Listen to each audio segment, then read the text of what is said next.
எல்லாருக்கும் வணக்கம். 2026 சட்டமன்ற தேர்தல் முடிவுகள் வந்ததிலிருந்து இப்போ வரைக்கும் தமிழக அரசியலில் என்னென்ன நடந்துட்டு இருக்குது, எந்தெந்த கட்சிகள் எந்தெந்த மாதிரியான நிலைப்பாடுகள் எடுத்துட்டு இருக்கிறாங்க அப்படிங்கிறத நம்ம கூர்ந்து கவனிச்சுட்டு இருக்கிறோம்.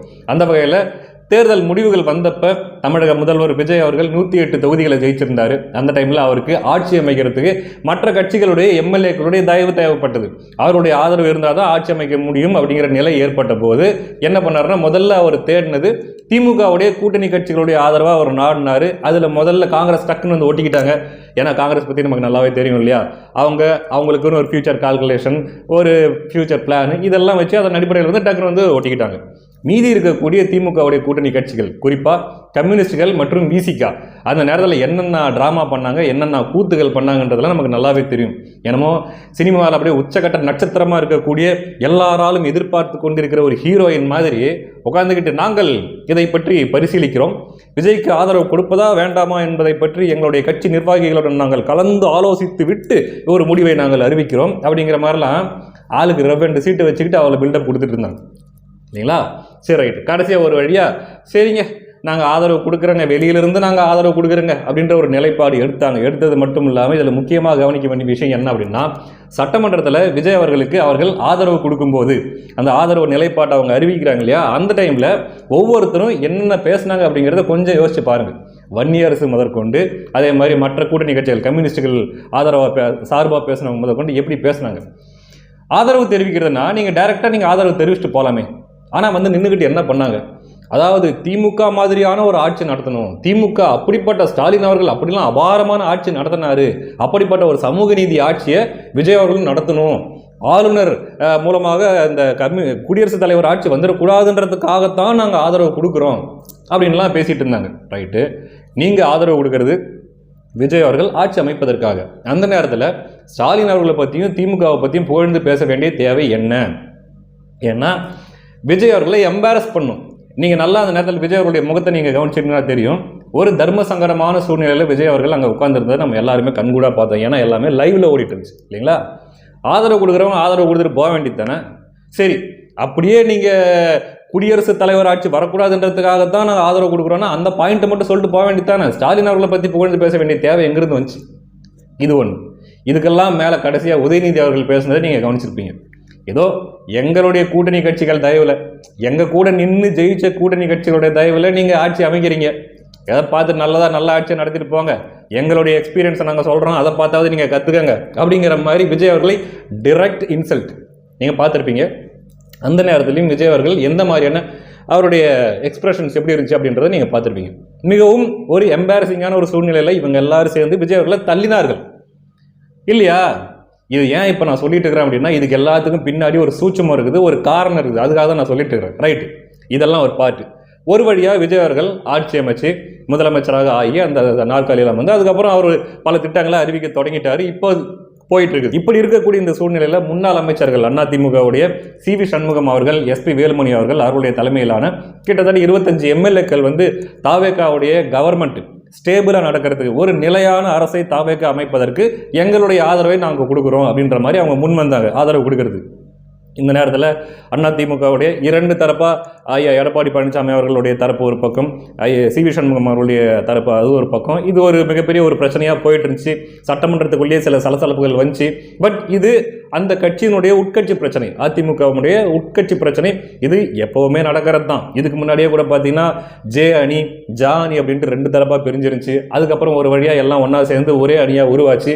இது எப்போவுமே நடக்கக்கூடிய விஷயம் தான். அதிமுகன்றது ஒரு ஜனநாயகம் உள்ள ஒரு கட்சி. அங்கே இந்த மாதிரி நடக்கும், திருப்பியும் அது ஒரு கட்சியாக அது ஃபார்ம் ஆயிரும்ன்றதை வச்சுங்களேன். இது அவர்களுடைய உட்கட்சி பிரச்சனை. அதை பற்றி நம்ம பேச வேண்டிய தேவையில்லை, அல்லது அது ஒரு தனி சப்ஜெக்ட். இப்போ நம்ம பேச வேண்டிய விஷயம் என்னன்னா, இப்போ தாவேகாவுடைய கவர்மெண்ட் ஒரு ஸ்டேபிள் கவர்மெண்ட்டாக இருக்கிறதுக்கு என்ன மாதிரியான பிரச்சனைகள் போயிட்டு இருக்குது, அல்லது அது ஸ்டேபிள் கவர்மெண்ட்டாக இருக்க விடாமல் தடுக்கிறதுக்கு என்ன மாதிரியான வேலைகள் நடந்துட்டு இருக்குது அப்படிங்கிறத பற்றி தான் நம்ம இப்போ பேச போகிறோம். ரைட், எப்போ அதிமுகவுடைய அந்த 25 எம்எல்ஏக்கள் உள்ளே வந்து நாங்கள் ஆதரவு தரோம் அப்படின்னு சொன்னாங்களோ, அறிவிச்சாங்களோ, அப்போ இருந்து பார்த்தீங்கன்னா திமுகவுடைய கூட்டணி கட்சிகள் வந்து எங்கள் ஆதரவு கொடுத்தாங்கல்ல, நாங்கள் வெளியிலேருந்து ஆதரவு தரோன்ட்டு, அவங்களுக்கு குளிர் காய்ச்சல் வந்துருச்சு. ஒரு விதமான ஒரு இன்செக்யூரிட்டி, ஒரு விதமான ஒரு பயம், ஆளாளுக்கு ஒன்று பேச ஆரம்பிச்சிட்டாங்க. ஏன் திடீர்னு இந்த திமுகவுடைய கூட்டணி கட்சிகளுக்கு ஒரு இன்செக்யூரிட்டி வரணும்? ஏன் அதிமுகவுடைய எம்எல்ஏக்கள் வந்து தாவேகாவுக்கு ஆதரவு கொடுக்கறதுக்கு இவங்க எதிர்க்கணும்? இவருடைய நோக்கம் என்ன? குடியரசுத் தலைவருடைய ஆட்சி வரக்கூடாது. அதே மாதிரி தாவேக்கா ஒரு ஸ்டேபிள் கவர்மெண்ட்டாக இருக்கணும். அதான் இவங்களோட நோக்கம். இப்போ அதிமுகவுடைய எம்எல்ஏக்கள் வந்து தாவேக்காவுக்கு ஆதரவு கொடுத்தா அது இன்னும் தானே ஸ்டேபிள் கவர்மெண்ட்டாக இருக்க போகுது. அப்புறம் ஏன் இவங்களுக்கு படபடப்பு, பதட்டம், இன்செக்யூரிட்டி இதெல்லாம் வருது அப்படின்னா அதுக்கு பின்னாடி தான் ஒரு சூட்சுமம் இருக்குது. அது என்னன்றதை நம்ம பார்ப்போம். அதுக்கு முன்னாடி முதல்ல மார்க்சிஸ்ட் கம்யூனிஸ்ட் அவங்க என்ன சொல்கிறாங்க அப்படின்னா, அதாவது ஒருவேளை தாவேக்கா அதிமுக எம்எல்ஏக்களுடைய ஆதரவை அது பெற்றால் அது மக்களுடைய தீர்ப்புக்கு எதிரான ஒரு முடிவாக இருக்கும். அப்படி ஒரு முடிவை தாவேக்கா எடுக்குமானால் நாங்கள் வந்து தாவேக்காவுக்கு ஆதரவு கொடுப்பதை பற்றி அல்லது அந்த ஆதரவை நீட்டிப்பதை பற்றி நாங்கள் பரிசீலிக்க வேண்டியதாக இருக்கும். மிரட்டுறாங்களாம். நீங்கள் அதிமுக எம்எல்ஏவுக்கு ஆதரவு கொடுத்தீங்கன்னா அப்புறம் நாங்கள் வெளியே போயிடுவோம் பார்த்துக்க அப்படின்னு மிரட்டுறாங்களாம். சரி, ஒரு கேள்வி, மக்களுடைய தீர்ப்புக்கு எதிராக இருக்கும் அப்படின்னு நீங்கள் சொல்கிறீங்க. இதே தான் கம்யூனிஸ்டும் அதாவது காங்கிரஸும் இதே தான் சொல்லிச்சு. கார்த்தி பி சிதம்பரம் அவர்கள் இப்போ ஒரு வாரத்துக்கு முன்னாடியே அவர் அறிவிச்சிருந்தார் அதிமுக உள்ள வரதை நாங்கள் எதிர்க்கிறோம் அப்படின்ட்டு. அதே மாதிரி தான் பிசிகாவுக்கு தனியாக வருவோம். சரிப்பா, உங்கள் லாஜிக் படியாக நான் வரேன். என்ன சொல்கிறீங்க? அதிமுகவுடைய எம்எல்ஏக்கள் தாவேக்காவுக்கு ஆதரவு கொடுத்து அதை தாவேக்கா ஏற்றுக்கொண்டால் அது மக்களுடைய தீர்ப்புக்கு எதிராக இருக்கும். இதான உங்கள் லாஜிக்கு? நான் கேட்குறேன், உண்மையாகவே மக்களுடைய தீர்ப்புக்கு எதிராக செயல்பட்டது யார்?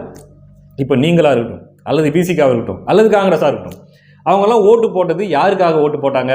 யாரோட கூட்டணியிலிருந்து நீங்கள் ஜெயிச்சிங்க? இப்போ ஆளுக்கு 2 சீட்டு வச்சுக்கிட்டு சீன் போட்டுட்டு இருக்கிறீங்க இல்லையா? அது யாரோட கூட்டணியில் நீங்கள் ஜெயிச்சிங்க? என்னன்னு சொல்லி நீங்கள் வாக்கு கேட்டீங்க? ஸ்டாலின் தொடரட்டும் இதை சொல்லி தான் நீங்கள் வாக்கு கேட்டீங்க இல்லையா? அப்போ ஸ்டாலினுக்கான வாக்கை நீங்கள் வாங்கிட்டு நீங்கள் வந்து இங்கே தாவேக்காவுக்கு ஆதரவு கொடுக்கறது இது வந்து மக்கள் தீர்ப்புக்கு எதிரானது இல்லை. சரி, இது ஒரு பக்கம். இன்னொரு பக்கம், தாவேக்காவுக்கு ஓட்டு போட்டவங்களா இருக்கட்டும் அல்லது அதிமுகவுக்கு ஓட்டு போட்டவங்களாகட்டும், யாருக்கு எதிராக ஓட்டு போட்டவங்க? தாவேக்காவுக்கு ஓட்டு போட்டவங்களும் திமுகவுக்கு எதிராக ஓட்டு போட்டவங்க, அதிமுகவுக்கு ஓட்டு போட்டவங்களும் திமுகவுக்கு எதிராக ஓட்டு போட்டவங்க. கரெக்டா? அப்போது இது ரெண்டும் தான் கிட்டத்தட்ட சொல்ல போனால் லாஜிக்கலாக டெக்னிக்கலாக ரெண்டும் திமுகவுக்கு எதிரான வாக்கு வச்சிருக்கிற 2 கட்சிகள். அப்போ இது ரெண்டும் வந்து ஒரு கூட்டணி அமைப்பதிலையோ அல்லது ஆதரவு தெரிவிப்பதிலையோ கூட ஒரு லாஜிக் இருக்குது. ஆனால் உங்கள் லாஜிக் எங்கப்பா இருக்குது? திமுகவுக்கு எதிராக ஓட்டு போட்டவங்க ஒரு பக்கம், திமுகவுக்கு ஆதரவாக ஓட்டு போட்டவங்க ஒரு பக்கம், நீங்கள் 2 பேரும் ஒன்றா சேர்ந்தா அது லாஜிக்கலா?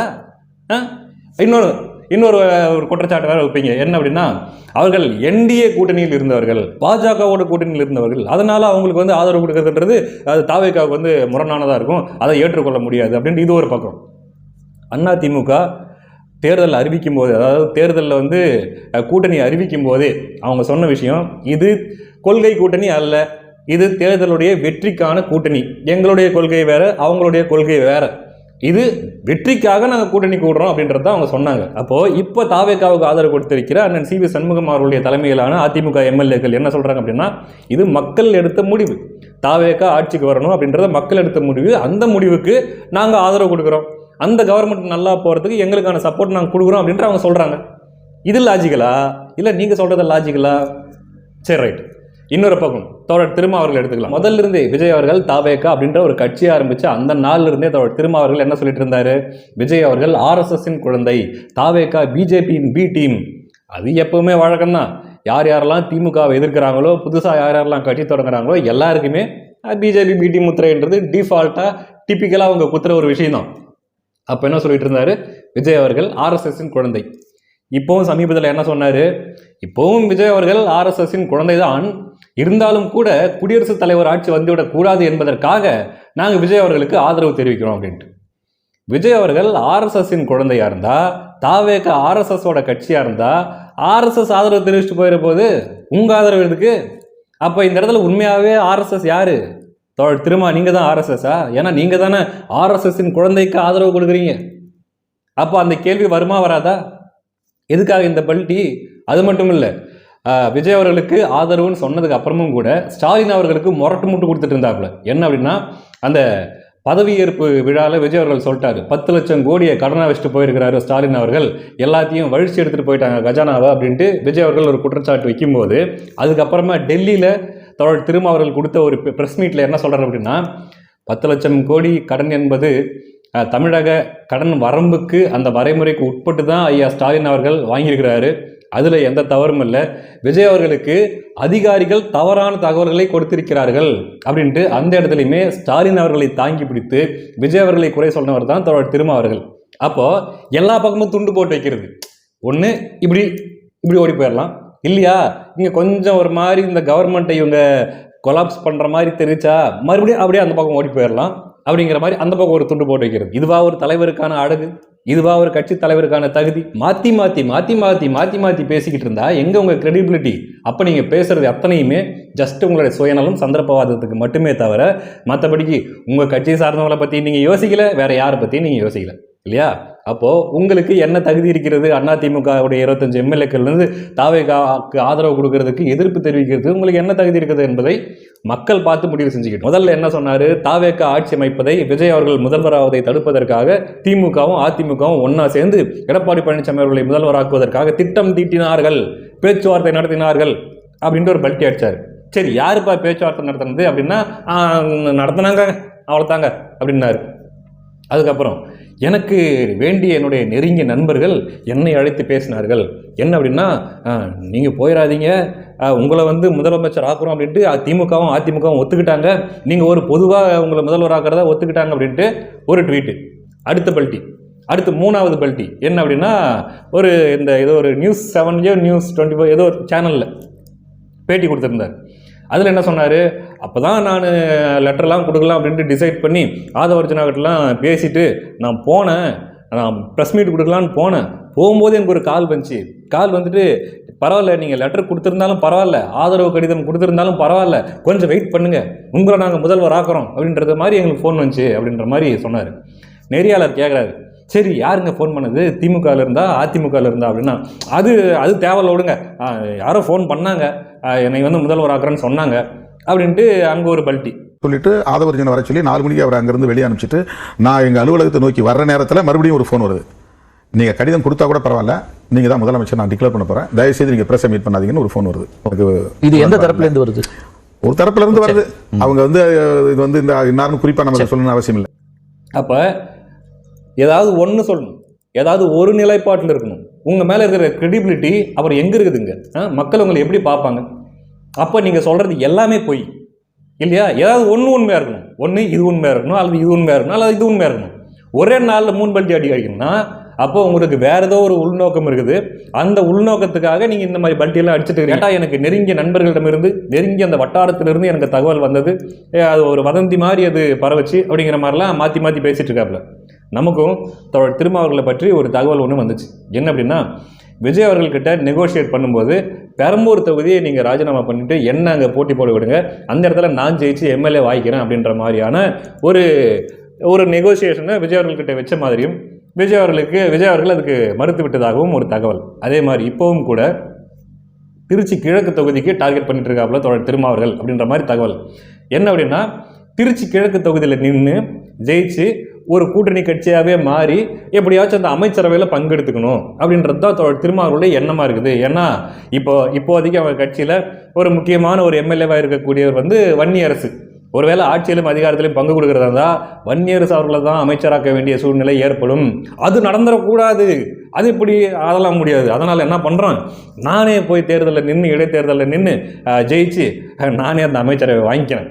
ஒன்று நான் மட்டும்தான் அமைச்சராக இருக்கணும், இல்லைன்னா என் கூட வேணால் இன்னொருத்தர் இருந்தால் இருக்கட்டும் அப்படின்ற மாதிரியான ஒரு முடிவுனால தான் இந்த மாதிரியான பல்ட்டிகளை மாற்றி மாற்றி மாற்றி மாற்றி தொடர் அடித்து கொண்டிருக்கிறார் அப்படிங்கிற மாதிரியான ஒரு தகவல் நமக்கு வருது. நீங்கள் சொல்கிறீங்களுக்கு தொடர் நெருங்கிய வட்டாரத்திலிருந்து எங்களுக்கு தகவல் வந்துச்சு, வதந்தி மாதிரி அப்படி பரவச்சுட்டு அந்த மாதிரி தான் எங்களுக்கும் இந்த மாதிரி தகவல் வந்துச்சு. ஆனால் எனக்கு தெரிந்த வரைக்கும் இது ஒரு ஆத்தன்டிக்கான தகவலாக இருப்பதற்கான வாய்ப்பு தான் அதிகமாக இருக்கிற மாதிரி நமக்கு சோர்ஸ் சொல்லுது. ஸோ எதுக்காக இதெல்லாம் இந்த கட்சிகள் பண்ணிட்டு இருக்கிறாங்க? ஏன் இப்போ அதிமுகவுடைய எம்எல்ஏக்கள் உள்ளே வர்றது இந்த திமுகவுடைய கூட்டணி கட்சிகளுக்கு பதறுது அப்படின்னா, ஆக்சுவலாக நல்லா யோசிச்சு பாருங்கள். இப்போ நான் ஆரம்பத்தில் சொன்ன விஷயத்துக்கு வரேன்.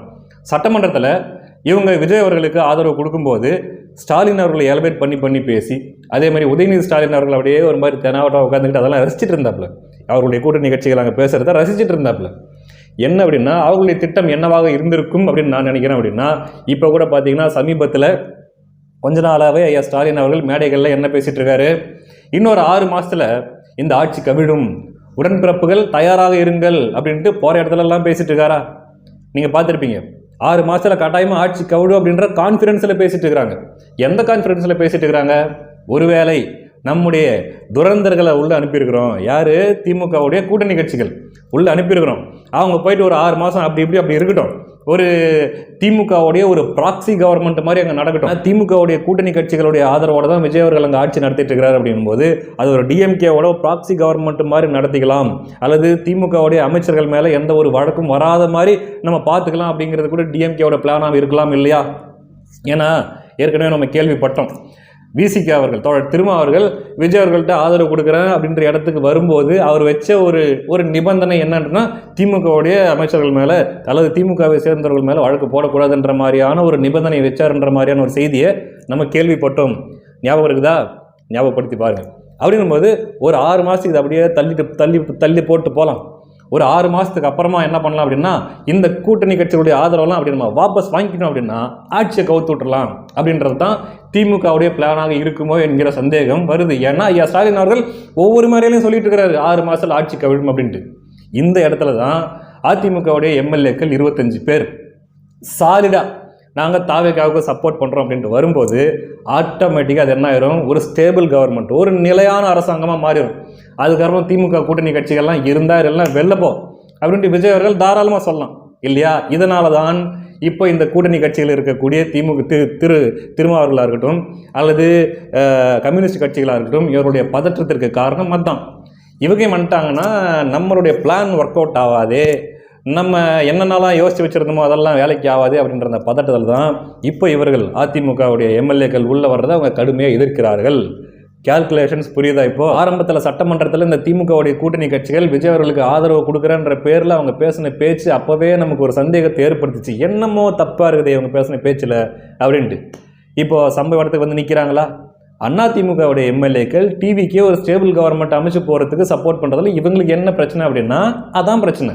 இவ்வளோ நாளாக இவங்க போட்ட பிளான், இவங்கள வச்சு டிஎம்கே போட்ட பிளான் எல்லாமே இவங்க வந்தால் நாசமாக போயிருமாடா, டிவிக்கே இவங்கெல்லாம் இல்லாமே ஒரு ஸ்டேபிள் கவர்மெண்ட்டை ஃபார்ம் பண்ணி ஸ்மூத்தாக போயிடுவாங்களாடா அப்படின்ற அந்த ஒரு பதட்டம், அந்த ஒரு இன்செக்யூரிட்டி இவங்களை தானாக எக்ஸ்போஸ் பண்ண வைக்கிது, தானாக வெளியே வந்து பேச வைக்கிது. இப்போ இந்த விஷயம்லாம் விஜய் அவர்களுக்கு தெரியாமையாக இருக்கும். நமக்கே வெளியிலேருந்து பார்க்குற நமக்கே இவ்வளோ தெரியும் போது விஜய் அவர்களுக்கு கட்டாயம் தெரிஞ்சிருக்கும்.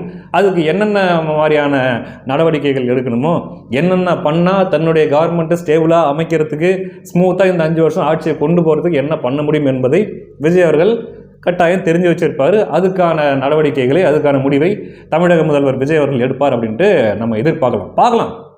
அடுத்தடுத்து என்னென்ன நடக்க போகுது அப்படிங்கிறது எல்லாமே வரும் காலங்களில் சுவாரஸ்யமாக இருக்கும். யார் எக்ஸ்போஸ் ஆக போகிறாங்க, யாருடைய திட்டம் வெளிப்பட போகுது, எல்லாத்தையும் நம்ம பொறுத்திருந்து பார்ப்போம். அடுத்த வீடியோவில் சந்திப்போம். நன்றி.